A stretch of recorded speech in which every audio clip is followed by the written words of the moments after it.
우리 인간은 누구나 원하든 원치 않든 인생을 살아가면서 수많은 실패를 경험합니다. 그리스도인도 예외 아닙니다. 누구나 겪는 이 실패를 어떻게 다루느냐 대단히 중요합니다. 가롯 유다, 아마 그 실패를 가장 잘못 다룬 대표적인 인물이다, 그렇게 말해서 좋을 것입니다. 하나님의 사람, 하나님의 자녀, 그리스도인, 실패하지 않는 사람을 의미하지 않습니다. 오히려 실패의 자리에서 다시 일어나 회복의 자리로 나아갈 수 있는 그 사람이 그리스도인이고 하나님의 사람입니다. 엄청난 실패를 했지만 아름답게 회복했던 한 사람의 이야기를 여러분과 함께 나누려고 합니다. 그 사람의 이름은 베드로입니다.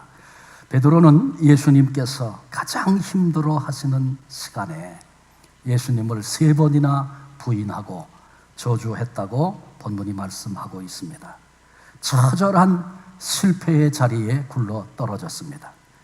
그러나 그는 다시 일어나서 회복을 경험합니다. 그래서 그는 복음의 증인으로, 초대교회의 기둥으로, 마지막 순간에는 우리 주님 지신 십자가를 내가 어떻게 똑같은 모양으로 질 수 있겠습니까? 나를 거꾸로 십자가에 못 박아 주십시오.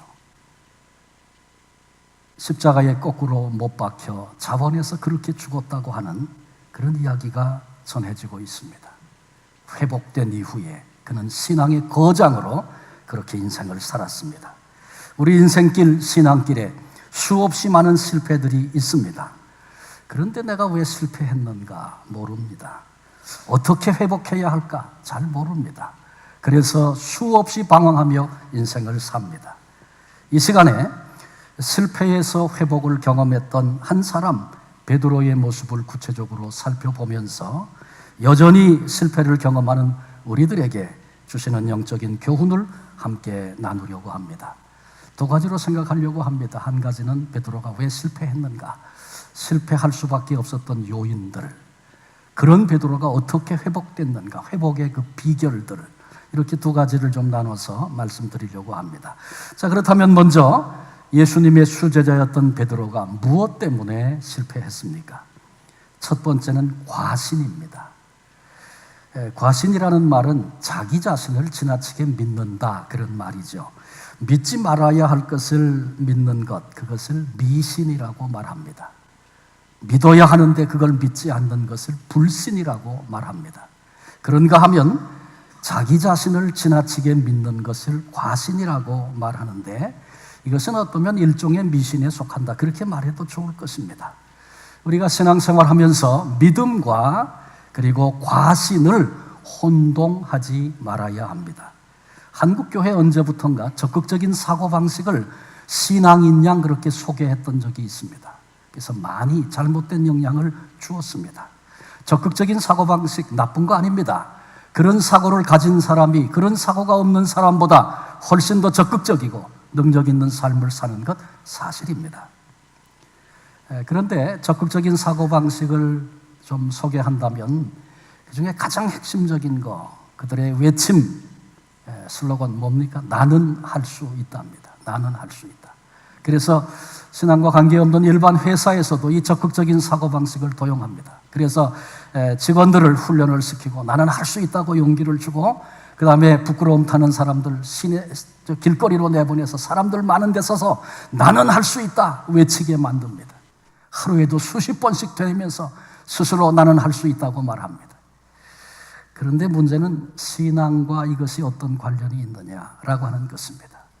우리 신앙인들이 나는 할 수 있다고 그렇게 생각들을 하십니까? 신앙생활 하면 할수록 내가 이런 존재인가? 내가 이렇게 약한 존재, 무지한 존재, 무능한 존재인가? 자기 존재에 대해서 깨닫게 되고 발견하게 되고, 그래서 주님을 바라보고 의지할 수밖에 없는 자신을 깨닫는 것, 이게 신앙의 길 아니겠습니까? 그런데 어떻게 내가 할 수 있다 그러겠어요? 내가 약한 존재고 부족한 존재인 것을 아는 사람은 주님, 이런 나를 도와주세요, 기도의 자리로 나갈 수밖에 없는 것입니다. 그러나 나는 할 수 있다, 내가 안 하면 누가 해, 이런 과신을 갖게 되면 기도가 필요 없습니다. 기도하려고 하지 않습니다. 오늘 본장 마태복음 26장에 우리가 읽지는 않았습니다만 앞부분의 얘기를 잠깐 나눈다면 31절에 예수님께서 오늘 밤 너희가 다 나를 버리겠다 그렇게 말씀하셨습니다. 그랬더니 33절에 베드로가 모두 주를 버릴지라도 나는 결코 버리지 않겠나이다. 그 말씀을 들은 예수님께서 내가 내게 진실로 말한다. 오늘 밤 다 굴리기 전에 내가 3번 나를 부인할 것이다. 그랬더니 베드로가 다시 말합니다. 내가 주와 함께 죽을지언정 주를 부인하지 않겠나이다. 지금 베드로의 마음은 이런 겁니다. 베드로, 예수님께서 너희가 다 나 버린다, 내가 나를 부인한다 몇 번 주님이 말씀하시는데 베드로가 무슨 그런 말씀을 하십니까? 내가 누군지 모르십니까? 아직도 내 가슴 열어서 보이고 싶으면 보였으면 좋겠습니다. 이렇게 지금 말하고 있는 거예요. 호언장담하는 거죠. 내가 그런 시시한 존재인 줄 아십니까? 예수님께 그렇게 말하고 있는 겁니다. 근데 중요한 사실이 하나 있어요.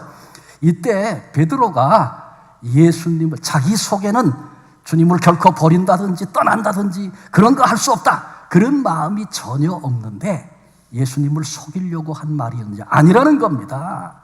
이게 베드로의 진심이었습니다. 내가 어떻게 주님을 버릴 수 있어? 말도 안 돼.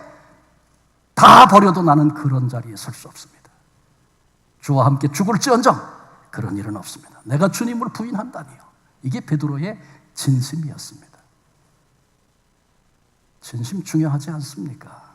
그런데 베드로가 한 가지 모르고 있는 사실이 있었어요.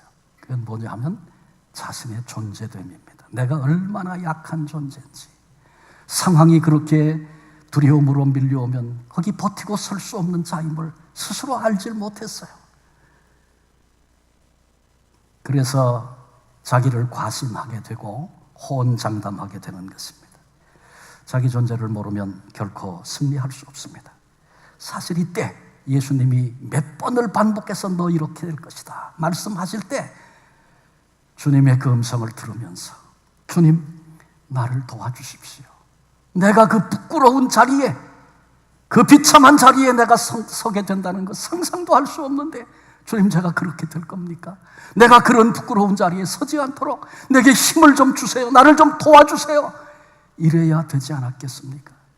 그런데 자기를 과신하니까 주님께 매달리고 은혜를 구해야 할 시간에 호언장담하고 있습니다.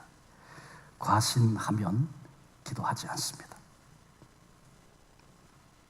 그러나 자기 자신을 과신하지 않고 내가 약한 자임을 알면 매달릴 수밖에 없는 것입니다.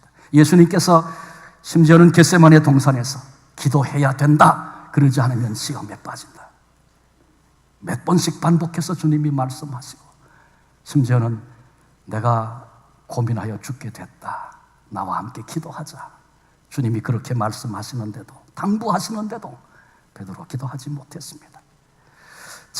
우리도 마찬가지입니다. 자신의 판단, 자신의 생각, 자신의 느낌, 이것을 과신하는 사람은 어리석은 자입니다. 그런 것들이 우리를 실패의 자리로 끌고 간다는 것, 우린 결코 잊지 말아야 합니다. 두 번째 베드로가 실패했던 이유는 멀찍이 주님을 따랐습니다. 58절에 우리가 읽진 않았습니다만 58절에 보면 베드로가 멀찍이 예수를 따라 대제사장의 집들에까지 가서 그렇게 말합니다. 이 멀찍이 주님을 따랐다, 이것은 주님을 쫓는 하나의 방식인데 계산된 자리입니다. 그 자리는 세상적으로 보면 굉장히 지혜로운 처사라고 볼 수 있습니다. 함부로 탁 결정하지 않습니다. 중간에 서서 이쪽이 유익한가, 이 길이 유익한가를 따집니다. 이 길이 유익하면 일로 갈 것이고, 이 길이 유익하면 돌아서서 이 길을 갈 겁니다. 예수님을 따라가는데 지금 어려움이 왔습니다. 예수님 어떤 분이십니까? 초자연적인 능력을 행하신 분 아니셨습니까? 지금은 이렇게 끌려가는 것 같지만, 지금은 이렇게 붙잡혀가는 것 같지만 어느 한순간에 상황이 바뀔 거다. 그때는 주님께 붙을 수 있도록 거기를 지금 지키고 있는 거예요. 그러나 이 상황이 계속된다면 돌아설 수밖에 없는 바로 그 자리가 멀찍이 쫓는 자리입니다. 세상적으로는 지혜로운 처사일지 모르지만, 그러나 이 길은 이 멀찍이 쫓는 방식은 신앙적으로는 대단히 위험한 방식입니다. 예수님께로부터 멀리 떨어진 거리, 위험한 거리입니다. 베드로가 이것 때문에 실패했다는 사실을 우리 놓치지 말아야 합니다. 운전할 때 운전의 안전거리가 있죠. 하이웨이를 달리는데 시속 100km 구간에서는 적어도 100m를 뛰어야 된다, 그렇게 말합니다. 왜 그렇습니까? 그래야 돌발적인 사태가 발생했을 때 안전하게 멈추어 설 수 있기 때문에 적어도 그 거리를 유지하는 것이 안전하다. 그래서 그 거리를 안전거리다, 그렇게 말합니다. 여러분, 신앙에도 안전거리가 있습니다. 신앙의 안전거리는 어떤 거리입니까? 예수님께 떨어지면 안 되는 것입니다. 예수님이 그러셨죠. 나는 가지요, 나는 포도나무요, 너희는 가지니. 주님이 그러셨어요. 너희가 내게 붙어 있으면 절로 열매를 맺느니라. 바람이 불고 문제가 찾아오고 어두움이 우리를 덮는다 할지라도 예수 그리스도께 붙어 있는 사람은 주님이 공급하시는 은혜와 새 힘을 얻게도 될 것이고, 다시 거기서 회복되는 역사도 맛보게 될 것이고, 생명처럼 여기고 주께 붙어 있어야 한다고 주님이 그렇게 말씀해 주셨습니다. 그렇습니다. 우리 신앙생활하면서 예수님 가까이 따라야 합니다. 붙어 있어야 합니다. 멀찍이 떨어져서 안 됩니다. 모든 것을 버리고 주를 쫓으니라. 주님은 그 결단을 요구하십니다. 모든 것을 버려라. 가지면 안 된다, 그 얘기입니까? 예수님을 따르는데 방해가 되는 것이 있다면 그것을 다 포기하고서라도 주님을 쫓아야 한다고, 붙어 있어야 한다고 말씀하시는 것입니다. 이것이 신앙의 안전거리입니다. 제가 목회 중에 만났던 한 여집사님이 있습니다. 말로 다 할 수 없는 고난을 겪었습니다. 삶과 죽음의 위기를 몇 번씩 넘어가고, 자식이 분명한 어떤 일 때문에, 그 가정의 어떤 일 때문에 자살을 시도하는 그런 고통을 옆에서 겪었던 사람입니다. 그 이유가 신앙생활 한다는 이유 때문에 말로도 할 수 없는 핍박과 고통을 겪었습니다. 그때도 그 엄청난, 정말 이기기 어려운 그런 아픔을 겪고 교회에 이불을 펴고 들어놓아서 제가 예배 시간 일찍 좀 나갔더니 그분이 눈물을 펑펑 쏟으면서 찬송을 부르고 있어요. 꿈에도 소원은 늘 찬송하면서 주께 더 나가기 원합니다. 그 엄청난 고통을 끌어안고 있으면서도 눈물로 고백하며 부르는 찬송은, 하나님, 이런 아픔이 있어도, 이런 어려움이 있어도 내게는 꿈에도 놓칠 수 없는 소원이 있습니다. 주님께 가까이 나가는 것입니다. 이분의 찬송소리가 제 귓가를 떠나지 않습니다. 여러분, 우리도 어떤 일, 어떤 바람이 불어도 주님께 붙어 있으면 사는 역사가 있는 줄로 믿습니다. 주님께 가까이 나아가는 것, 그것만이 내게는 소원이며 꿈입니다. 어떤 명분, 어떤 이유라도 그것 때문에 내가 흔들리지 않고 주님께 나가겠습니다. 우리의 고백이 될 수 있기를 바랍니다. 교회도 마찬가지입니다. 멀찍이 따르는 사람들만 있다면 승리도 기쁨도 부흥도 역사도 경험하지 못할 것입니다. 주님과 주님의 몸인 교회와 내가 운명을 같이 하리라. 주님께 붙어있는 이런 결단, 이런 마음, 이런 자리에 우리가 서 있을 때 주께서 행하시는 일들을 우리들이 보게 되는 것입니다. 세 번째로, 마지막 세 번째로 베드로가 실패했던 이유는 잘못된 자리에 앉았습니다. 58절에 보니까 그 결말을 보려고 안에 들어가 하인들과 함께 앉아 있더라, 그렇게 말씀했어요. 똑같은 사건을 기록하고 있는 누가복음 22장 55절에는 사람들이 뜰 가운데 불을 피우고 함께 앉았는지라 베드로도 그 가운데 앉았더니. 장면을 좀 그려보십시오. 예수님이 붙들려서 대제사장의 집으로 끌려갔습니다. 주님이 신문을 받고 사람들에게 멸시를 받고 있습니다. 근데 그 바깥들에 무리들이 앉아 있어요. 불을 피워놓고. 거기 앉아서 뭐 하고 있습니까? 저런 놈은 없애야 돼. 예수님을 비방하고 조롱하고 욕합니다. 그런데 거기 베드로가 슬며시 끼어들어가 앉았습니다. 자신의 정체가 드러날까 봐 예수님을 비난하고 욕하는데 고개를 끄덕거리며 거기에 앉아있는 그 베드로의 모습을 좀 한번 살펴보시기를 바랍니다. 잘못된 자리에 앉는 것, 그것이 실패의 원인이 됐습니다. 앉을 자리에 앉아야 합니다. 현주소, 수시로 우리는 점검해야 합니다. 예수님과 상관도 없는 자리에 결코 앉아서는 안 됩니다. 가슴 아파하시는, 주님이 가슴 아파하시는 그런 자리에 결코 앉아서는 안 됩니다.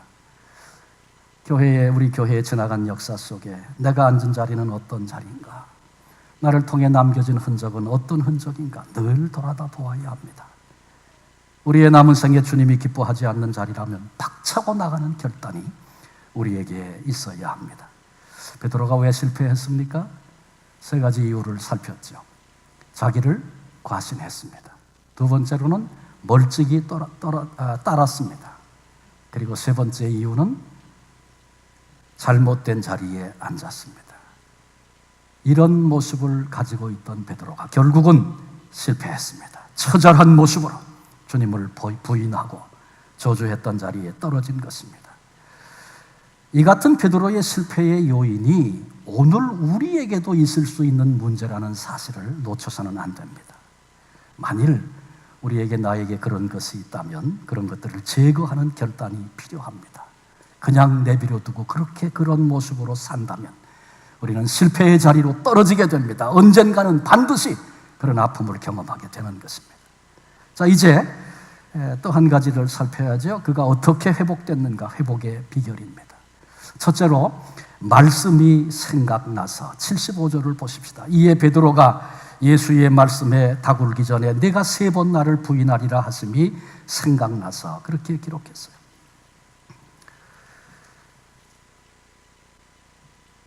닭이 울기 전에 베드로가 예수님을 3번 모른다고 부인합니다. 무슨 소리냐? 나 그런 사람 알지도 못한다. 하도 공격을 해오는데 피해갈 길이 없으니까 저주까지 해가면서 그렇게 주님을 부인했습니다. 그런데 그 순간에 닭이 울었습니다. 닭 우는 소리를 들으면서 베드로가 생각이 났어요. 주님께서 오늘 내가 닭 울기 전에 3번 나를 부인할 것이다. 주님이 하셨던 말씀이 떠올랐습니다. 여러분, 실패의 자리에서 주님의 말씀을 기억하고 생각하는 것은 회복의 은총을 맛보는 길입니다. 만일 그때 베드로가 닭이 우는데 늘 듣던 닭 소리니까 닭이 울 때 그래도 새벽은 오는구나 이렇게 생각했다면 그건 회복할 수 없는 그런 이유가 되었을 것입니다. 군에 가셔서 생활하신 분들 이런 얘기 기억하십니까? 군대 생활 힘들고 어려울 때마다 뭐라 그래요? 닭모가지를 비틀어도 새벽은 온다. 곧 올 새벽 제대를 기다리면서 그런 얘기들을 합니다.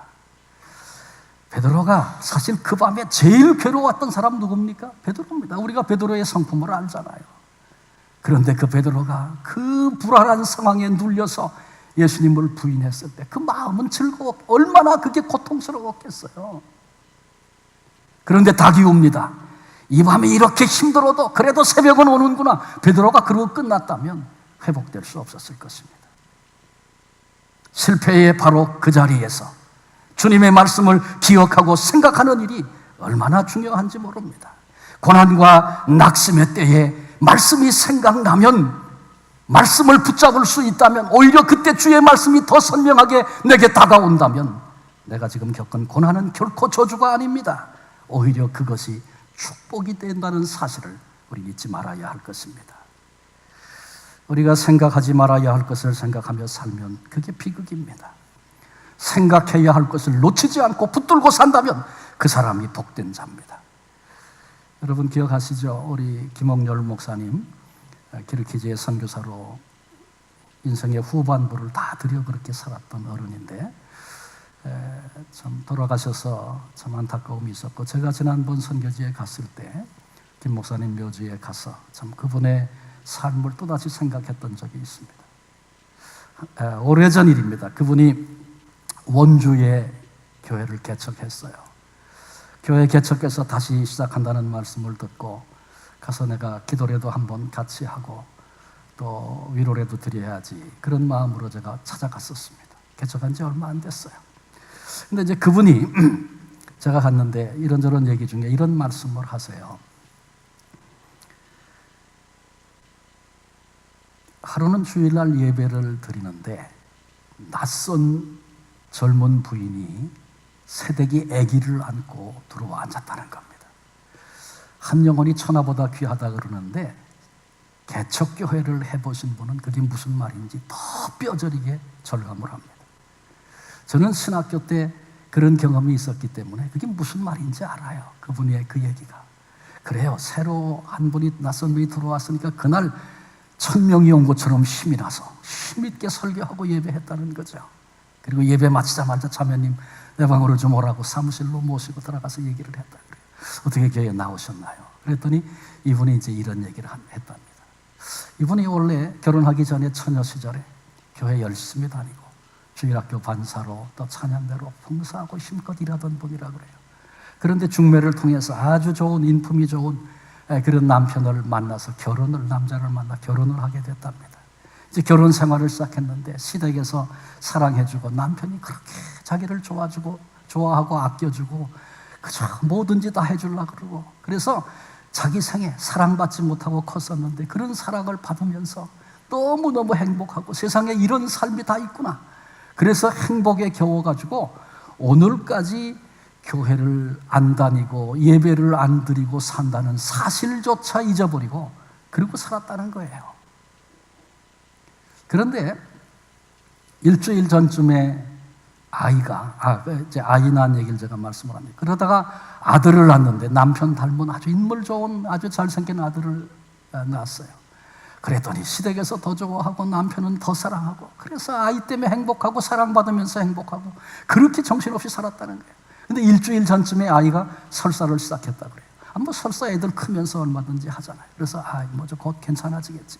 근데 자꾸 심해져서 병원에 가보니까 의사가 아무렇지도 않다, 괜찮다. 그저 보리차 끓여서 먹이면 된다. 보리차 끓여 먹이니까 또 설사하고 토하고 점점 더 심해지는 거예요. 그런데 애가 탈진을 하고 늘어지는데 그 마음에 두려움이 밀려왔다는 거예요. 이러다가 내가 내 아이를 잃겠구나. 그래서 아이 때문에 이 아이를 잃어버린다는 두려움이 왈칵 밀려왔을 때 순간적으로 떠오른 게 내가 지금 뭐 하고 있나. 오늘까지 예배드리지 않고 신앙생활 떠나서 행복하다고 살아왔던 자기 모습이 그때 보여졌다는 거예요. 그래서 근데 자기 지나가면서 개척교회 한다고 써붙인 것도 봤대요. 그런데도 아무 감각이 없었대요.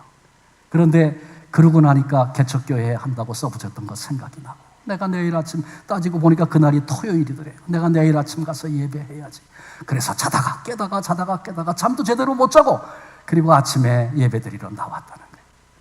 그리고 김 목사님이 그 얘기를 들어보니까 이 아이가 설산한 거는 엄마 신앙 회복시키려고 하나님이 하신 거구나. 그런 마음이 탁 들더래요. 그래서 아주 담대하게 기도해주고 걱정하지 마세요.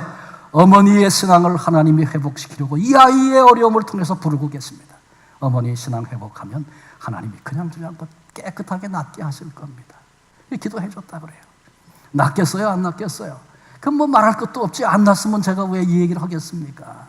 그저 바로 그게 회복이 돼가지고 아이가 건강해지고 어머니가 신앙을 회복하고 새로운 삶을 살게 됐다는 거죠. 김 목사님이 저한테 그래요. 유 목사, 그런 설사만 같으면 그 집만 말고 오늘은 동쪽에 내일은 서쪽에 이 집에 저 집에 막 터졌으면 좋겠어. 여러분 그 무슨 얘기입니까?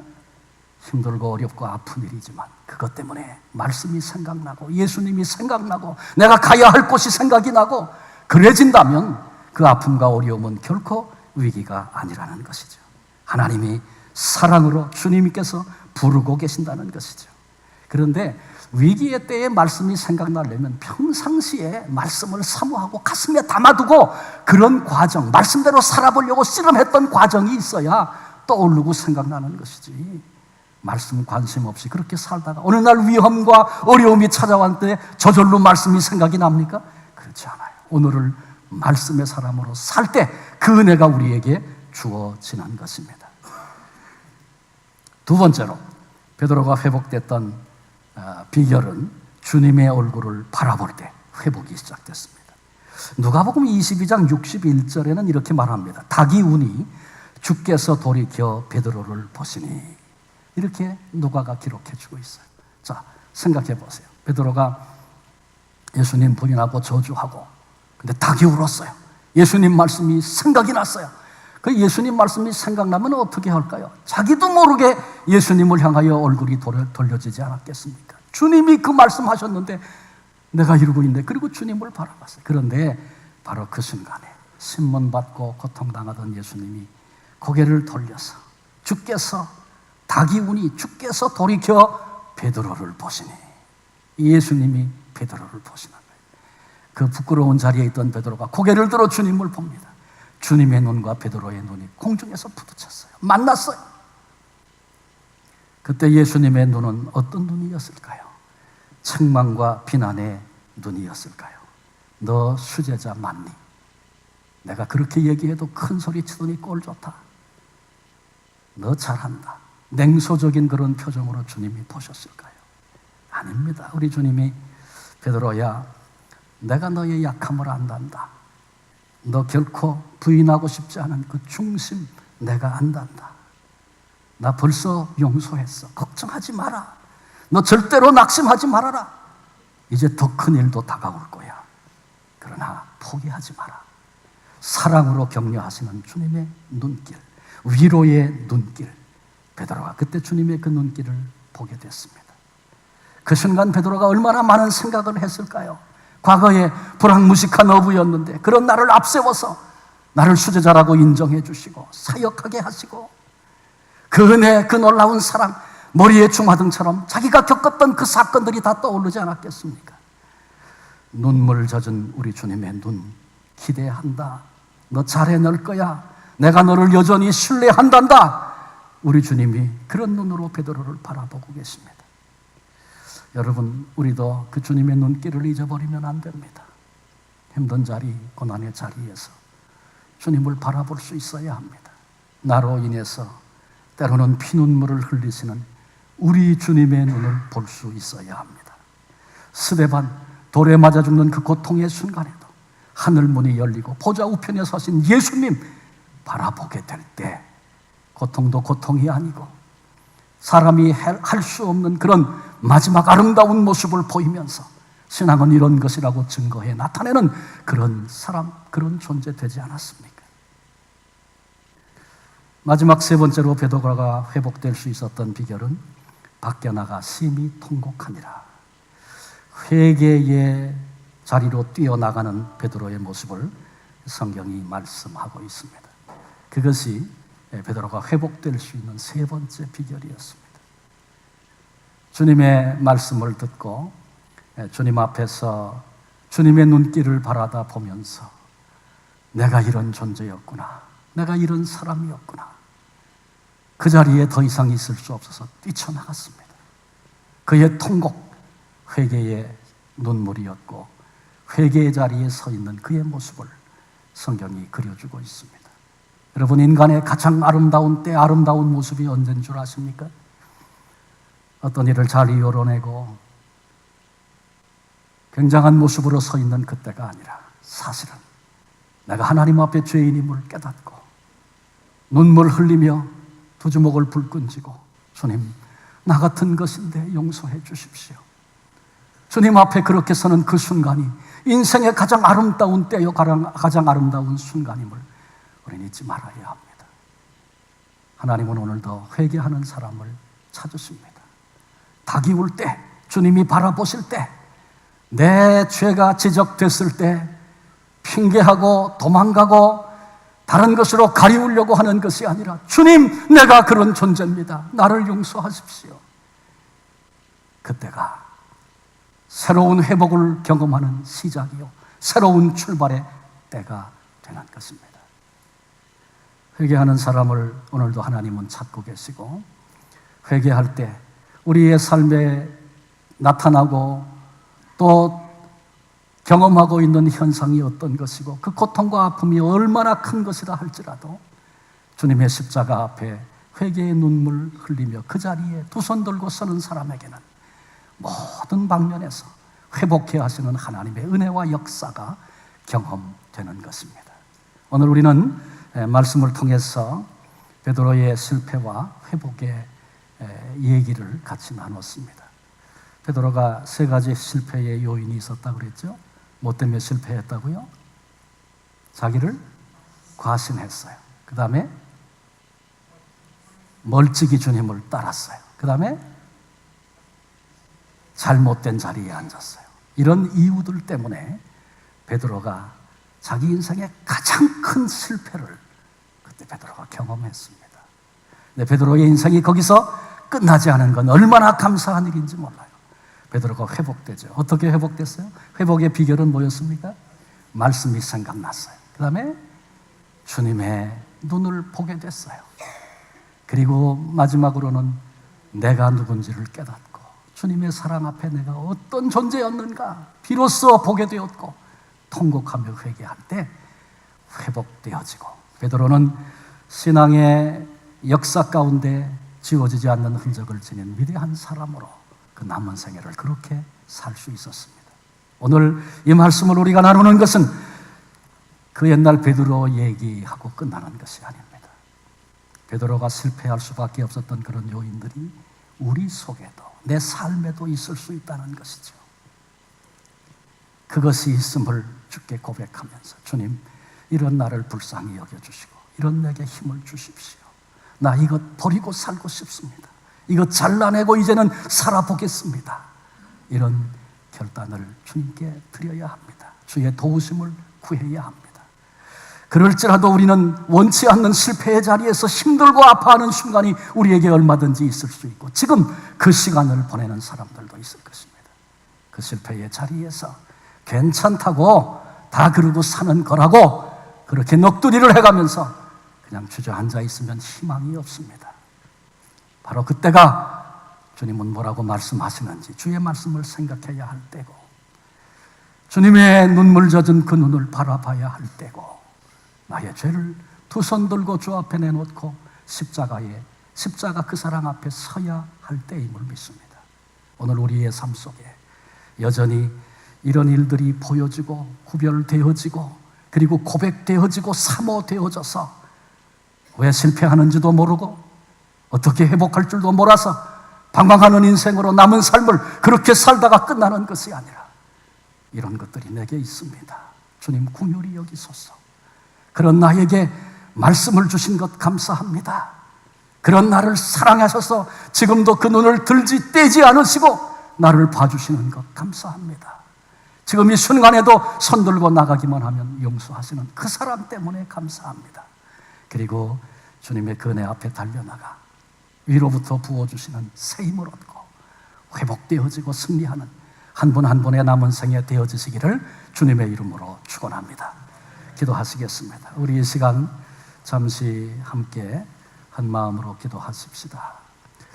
내게 실패의 요인들이 있고 여전히 그거 끌어안고 사는 건 아닌가? 주님, 내 눈을 열어주세요. 약한 이런 나를 불쌍히 여겨주세요.